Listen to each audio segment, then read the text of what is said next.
Hello बच्चों, क्या हाल चाल है। अब जैसे कि नीट एग्जाम में काफी कम समय बचा है, तो बच्चों ने अब रिवीजन स्टार्ट कर दिया।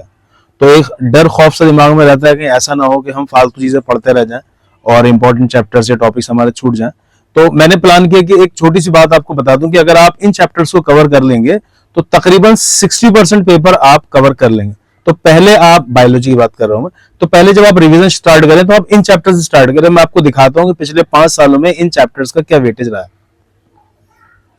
आप जब अपना रिवीजन स्टार्ट करेंगे तो सबसे पहले आप कवर करिएगा इकोलॉजी। ऑर्गेनिज्म पॉपुलेशन में काफी कटिंग हो चुकी है, छोटा सा चैप्टर है। इकोसिस्टम में भी काफी कटिंग हो चुकी है, ये भी छोटा चैप्टर है। और बायोडाइवर्सिटी एंड कंजर्वेशन तो है ही छोटा सा। इन 3 चैप्टर्स को अगर आप याद कर लेंगे, रिवीजन कर लेंगे, तो तकरीबन 10 क्वेश्चन यानी आपके 40 मार्क्स कवर हो जाएंगे। उसके बाद आप शुरू करिएगा जेनेटिक्स। 2 ही चैप्टर है, principles of inheritance and molecular basis of inheritance. पिछले 4-5 साल में देखा गया कि 10-12 क्वेश्चन यहाँ से आपके आ जाते हैं, तो यानी इस हिसाब से आपके 90 में से 20-22 क्वेश्चन तैयार हो जाएंगे।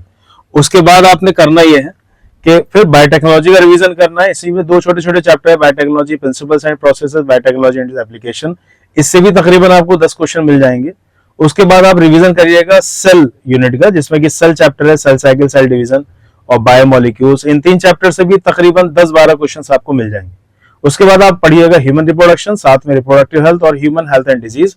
इन 3 चैप्टर से मिला के पिछले सालों में तकरीबन 10 क्वेश्चन आ रहे हैं। यानी इस लिहाज से अगर देखा जाए तो इन कुछ चैप्टर्स को पढ़कर आप तकरीबन 60% पेपर कवर कर सकते हैं। तो पढ़ना तो खैर पूरा ही है, बाकी भी जो चैप्टर बचे हुए हैं उनसे एक 2 सवाल आते हैं, तो छोड़ तो आप एक भी नहीं सकते, कॉम्पिटिशन तो टफ है।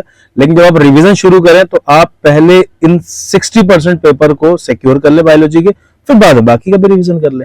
कोई भी दिक्कत है आप मुझे कमेंट सेक्शन में लिख के मैं आपको जरूर बताऊंगा। Best of luck.